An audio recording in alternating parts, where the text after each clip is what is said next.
Today I'm going to be telling you about a recent study of ours that examined the phenomenon of lexically-mediated compensation for coarticulation in a group of older adults. This work was the joint effort of several researchers in the Magnuson lab, and we're really excited to share our results with you. So to a naive viewer, this picture from a 1965 issue of Life magazine might look like a random series of black splotches.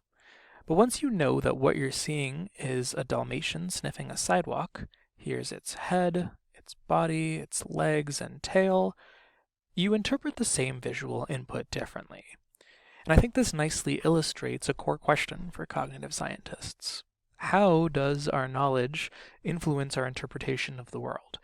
Does my knowledge that I'm looking at a Dalmatian actually change my perceptual experience? Or does it merely change my post-perceptual interpretation of what I perceived? There are several analogous examples in the domain of spoken word recognition. So, for instance, if I hear an isolated fricative that's partway between s and sh, I may not be sure what I've heard. But if I hear that same fricative in a context like Christmas, I'll be more likely to interpret that final sound as s, because Christmas is a word and Christmas is not. And we can ask that same question here. Does our lexical knowledge that Christmas is a word actually change our perception of that final phoneme, or does it merely change our post-perceptual decision about what we heard? Now, in the literature, this question is at the heart of a debate between two kinds of computational models. So in a family known as interactive models, when you activate a word, like Christmas, it directly feeds back to influence the activation of its constituent phonemes. And so it's because of this top-down feedback that the s phoneme gets a boost and you perceive a s at the end of Christmas. Now by contrast, in autonomous models, there is no feedback from words to phonemes. Instead, these two sources of information, word knowledge and phoneme activations, are combined post-perceptually. And so knowing the word Christmas doesn't boost your activation of the phoneme s, it just changes your decision about what phoneme you most likely heard. So the question really is whether we should include top-down feedback in our computational models of spoken word recognition. And one challenge is that many phenomena can be explained by both accounts, making it difficult to adjudicate between them.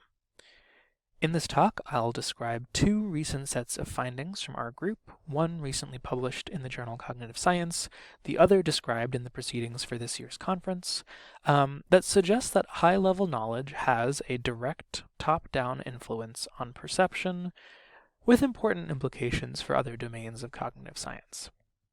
Now, before I can describe this phenomenon of lexically-mediated compensation for coarticulation, I first have to tell you about a phenomenon known as compensation for coarticulation. There are some sounds, like t and s, that are usually produced with a front place of articulation, whereas sounds like k and sh are produced relatively far back in the mouth. Now, sometimes a talker has to produce a front sound and then immediately produce a back sound. And when that happens, they may not be able to get to the back of the mouth. Instead, they'll end up producing a sound with a relatively ambiguous place of articulation for their second sound. And so we see an effect of coarticulation, or of adjacent vocal tract gestures influencing one another. In the early 1980s, Mann and Rep demonstrated that listeners are able to compensate for this coarticulation, and they recognized that the ambiguous sound was likely intended to be a sound with a back place of articulation. Now, I'll note that this process can also be described through a general auditory framework, so it doesn't rely on a listener necessarily appealing to their knowledge of the motor implementations for each of these sounds. For our purposes, that specific aspect of the mechanism doesn't matter greatly, but what does matter greatly for our purposes is that this phenomenon is agreed to occur at a sub-lexical level of processing. And so the diagnostic test of whether to include feedback should be to test if lexical knowledge can influence how a sub-lexical process unfolds, and therefore, in order to establish whether there are top-down influences of the lexicon, we should test if lexical knowledge can mediate the process of compensation for coarticulation. So that's exactly what Ellman and McClelland did in the late 1980s. They first presented listeners with an initial context word that ended with an ambiguous phoneme, but critically, lexical context disambiguated it to either be a sound with a front place of articulation, like a s, or a sound with a back place of articulation, like a sh. They then gave listeners a sound that was ambiguous between t and k, and they just asked them which one they heard.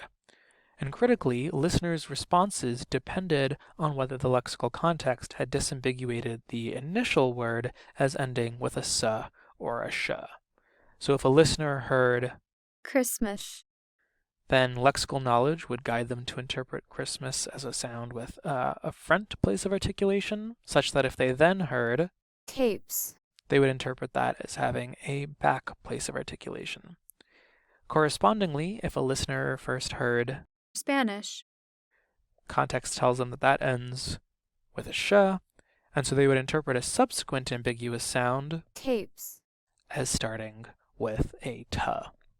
So here we're seeing evidence that lexical information changes how compensation for coarticulation unfolds, which could only happen if lexical information influenced phoneme activation directly, not if lexical information only affected a post-perceptual decision about what phoneme you heard. Now, since that initial report, there have been myriad papers looking at this effect, and a large part of why there's been such a back and forth in the literature is because, in general, lexical influences on compensation for coarticulation have been really hard to replicate, which, if you think about it, is maybe not so surprising. Lexically-mediated compensation for coarticulation depends on a confluence of two other phenomena, and if you don't meet either of those preconditions, you can't possibly observe an effect that depends on both of them occurring. We realized that previous studies hadn't done the requisite piloting before testing for lexically-mediated compensation for coarticulation, and so in a recent study, that's exactly what we did. We first conducted a set of pilot experiments and made sure that in our stimuli, we first had evidence that lexical information restored an ambiguous word final phoneme, so like in Christmas. And we also tested to make sure that when we had an unambiguous context stimulus, so Christmas with a clear s at the end, that we would get the expected compensation for coarticulation effect on a subsequent front-back continuum.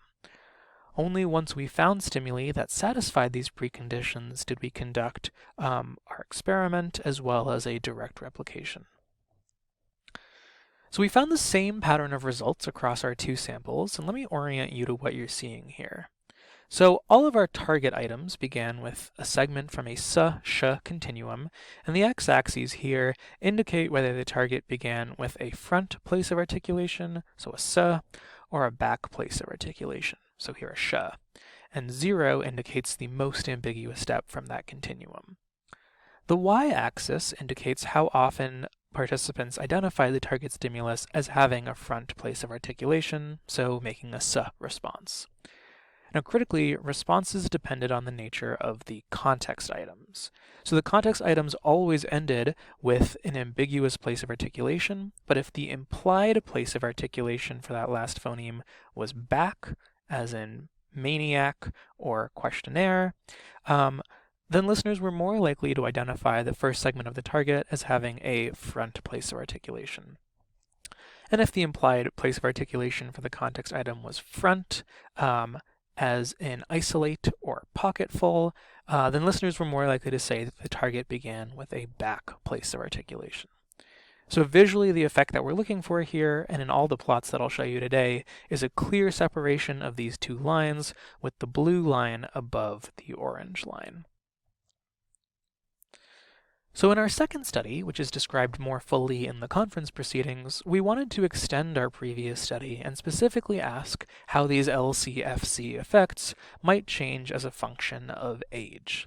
Now, the case of older adults, I think, is particularly interesting, One, because sensory processing is often impaired in older adults, and two, because there's also evidence that older adults may rely relatively more strongly on lexical knowledge than their younger peers. And so we therefore speculated that LCfC effects might actually be larger in a sample of older adults compared to a younger cohort. And so our study involved two experiments, the first of which we pre-registered on the Open Science Framework. Here we're analyzing 40 adults who are 65 and older, and we're conducting a direct replication of our previous study. Now, due to COVID restrictions on in-person data collection, we conducted our study online, and all participants were required to pass a headphone screening test before their data could be included. Again, we're expecting that LCfC might be even more pronounced in older adults than in younger adults. So here are the data, the older adults at the right and the younger adults from our previous study at the left for comparison. And you'll note that the results look nearly identical. We're seeing robust lexically-mediated compensation for coarticulation in both groups. And we quantified the effect size by comparing how often participants made a front place of articulation response after hearing context items with an implied back place of articulation compared to context words with an implied front ending. The effect was numerically but not statistically larger in the older adults. We also found that older adults were numerically but not statistically slower to respond than their younger peers. So we're really struck by the fact that we're seeing robust LCfC effects in older adults as well. To our knowledge, this is the first time that LCfC has been examined in a sample of older adults, and these findings, I think, therefore speak to the generalizability of the results from our first study. But as we considered these data, we also wondered if our ability to observe an interaction might be limited because of the fact that we have relatively few observations in the ambiguous region of the continua, right? So we don't expect to see context effects at the most extreme steps, so here steps -2 and +2, and so we decided to also conduct a second experiment where we would look at a narrower range of steps for our target continua. So in our second experiment, which wasn't pre-registered, we're using a more limited range of the continuum. Rather than using whole step increments from steps -2 to +2, we are using an equivalent number of half-step increments, still centered on that most ambiguous step. Now here we had 40 young adults and 40 older adults whose data we're analyzing, and we followed the same recruitment procedures as before. For this second study, however, we're analyzing data from older adults who are 60 and up, as opposed to 65 and up in our previous experiment, since we were having some difficulty recruiting older adults 65 and up here. And so here are the results. You'll note that we're looking at a more limited range of the y-axis in these plots, since in general responses were closer to chance, likely because participants never heard the clear endpoints from the target continua. And as before, we're seeing clear evidence for LCfC in both groups. The blue lines are above the orange lines, with no significant difference in the size of the effect. Again, older adults showed a numerically larger effect, and they were numerically slower, but neither of those differences was significant. So to conclude, the results from our new study show that lexically-mediated compensation for coarticulation can be observed in a sample of older adults, which to our knowledge hasn't been shown before. These results provide additional support for computational models that include top-down feedback. Now, strikingly, we didn't find any statistically significant differences in our effects as a function of age, but we note that our ability to do fine-grained measures of sensory processing was limited since our study was conducted online, so it would therefore be informative to extend these results to in-person samples. We also note that our ability to see an interaction with age might be limited due to potential ceiling effects in the use of lexical knowledge. Both young adults and older adults have strong lexical knowledge, and future work could therefore evaluate the extent of LCfC in situations where listeners don't rely strongly on lexical knowledge, whether in children or in adults learning novel words.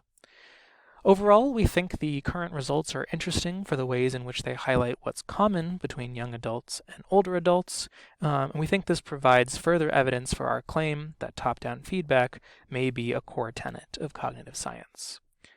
With that, I would like to thank our funding sources for their support, as well as you for your time.